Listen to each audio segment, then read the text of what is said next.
Welcome to ATB 365 from Blue Mountain.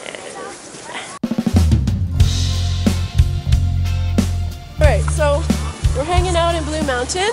We are cold and we're just waiting for Andy and Kat and Zach to come up from Toronto.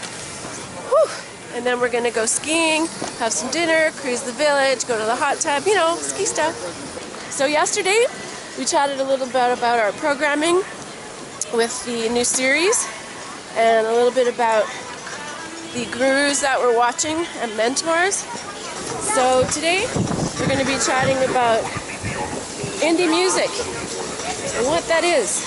So look at all this. Lots of people. So independent musicianship. What is an independent musician? An independent musician takes it upon themselves to do everything related to their career. There's no label directing them. There's nobody really calling the shots but them.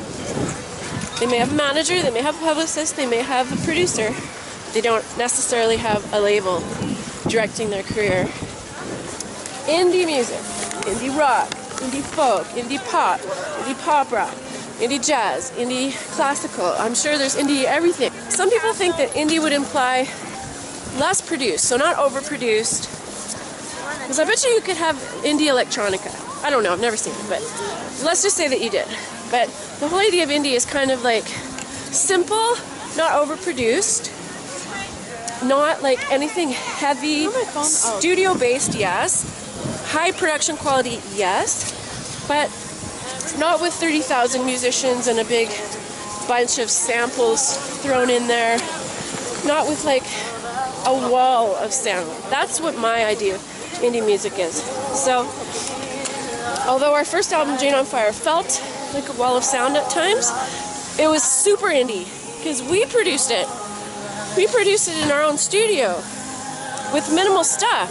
We had a MacBook Pro with a PreSonus Studio One Pro with a little PreSonus 1818 VSR interface. Yeah, these things aren't cheap, but you know what?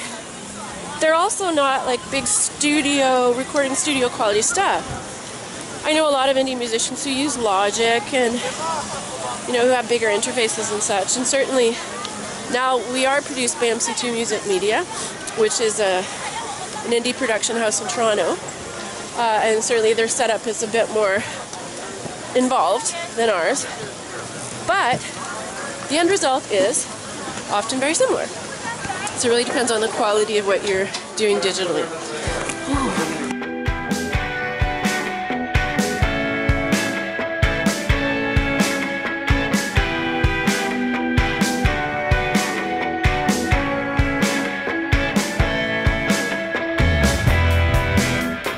Alright, so now let's talk about the promotional side and marketing. Hold on, let me just ask you a question. People are gonna not skip past this part? They can skip past this part if they want.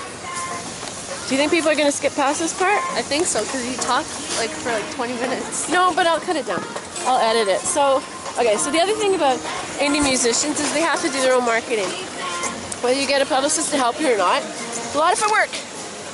So yeah, there's a lot of social media attention, there's a lot of word of mouth, there's a lot of getting out there and playing, there's a lot of handing out your music, and just a lot of work. It's fun. I like that part actually. I like playing, I like performing, I like to write little articles. It's fun. It's like a very artsy thing. I think we're shopped out. No. You're never shopped out.